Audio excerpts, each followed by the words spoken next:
What's going on, everyone? Welcome back to another mental health discussion with me. So the video this week is dedicated towards some people that I've been talking to about their hesitations towards therapy and this idea that they've gone once, it's not going to work for them, and they just assume that they're going to be broken forever. First of all, that's a bunch of BS. Second of all, this story is me experiencing therapy for the very first time. It's not that happy of a story. It's not even that funny, but I did want to share this story because at the end of the day, I did get the help I needed. It was just a matter of trial and error to find the right person. Now, before we get started here, I did also want to specify that maybe therapy doesn't work for you, but there's so many different avenues that you can go down for your own recovery. Now, without further ado, here's the very first time I experienced therapy.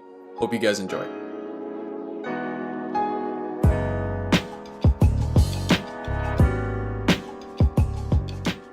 So my first stint with therapy was actually way back in elementary school, but I don't remember it too much. All I remember from that instance was that it was super awkward and we never got anywhere with it. So I just left more angry than I was when I went in. Now this next stint came in 2016 in my first year of university. This was kind of when all the distractions in my life were gone and I was starting to really face who I was as a person.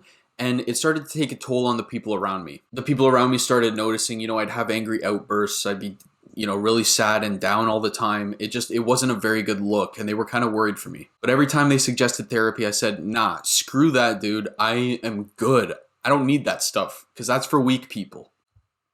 And then eventually I kind of caved in because I did have a couple instances where I was like, yeah, this needs to get checked. So I said, okay, and I went. Now keep in mind, my university up until this point has made leaps and bounds in their mental health initiative. But in this first year of university, they were awful. And I think a part of that played into why I didn't want to get it because I had heard things, around the library, around the cafeteria, the people complaining about how the therapy was so bad.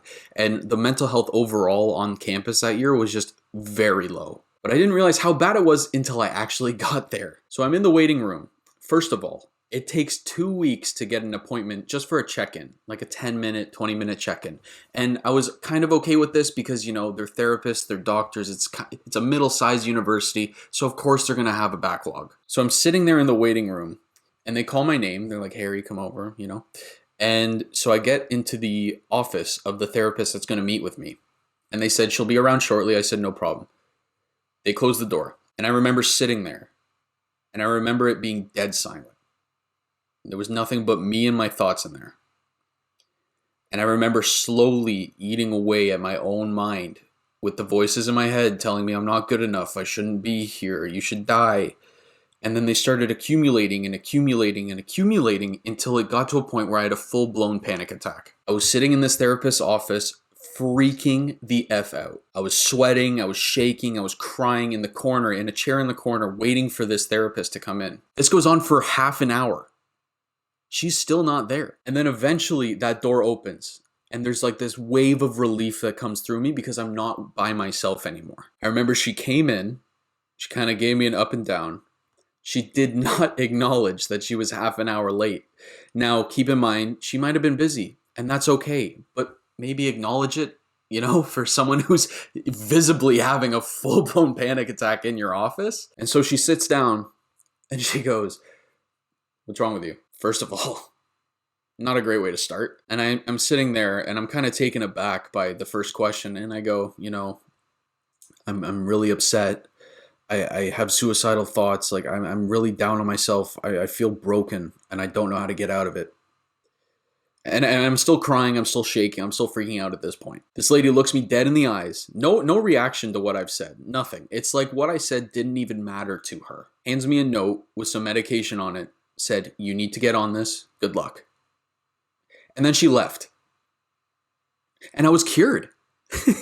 No, I'm kidding. I'm kidding. I was not. And so that was my very first stint with therapy. I went in. She was late. She didn't acknowledge how I felt and gave me some prescriptions to check out. And I remember, walking out of there being like, that's therapy? I feel worse. And I remember how lost I felt getting out of that room. Because, there was this idea that therapy will cure you. It's going to be the solution.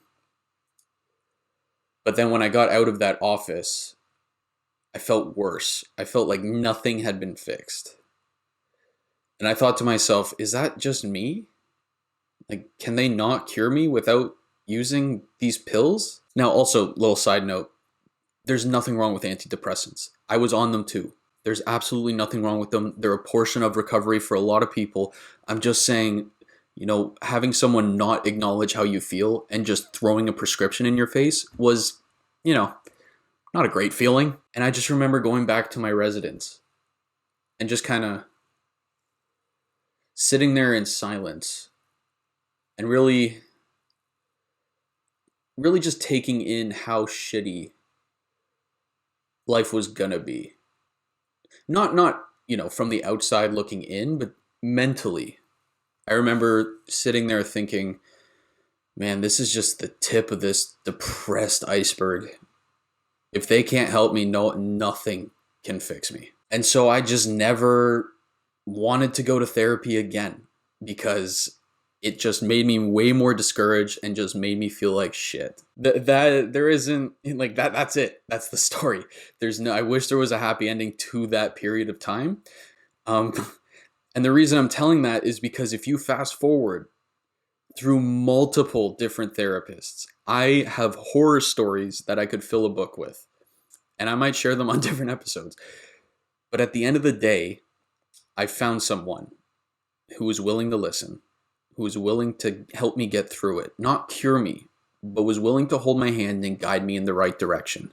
Because as a guy who was deep in my thoughts and wanting to die, that's all I needed. So the moral of the story here for you guys is if you go to therapy and it doesn't go how you want it to, don't give up on yourself. There are 8 billion people on this planet. I don't know how many therapists there are, and I don't want to say an incorrect number, but there's a decent amount of them. There's bound to be one that works for you.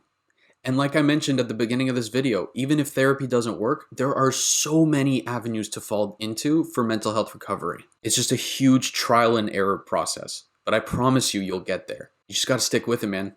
I believe in you. And that's my story for this week, guys. I really hope you kind of enjoy. I mean, it's not that great of a story, but I hope it does inspire a couple viewers to, if they're hesitant about therapy or they're hesitant about mental health recovery, to go get the help they need. Because you're worth so much more than what that stupid little voice says. Thank you for listening, guys. I hope you enjoyed. I'll talk to you soon.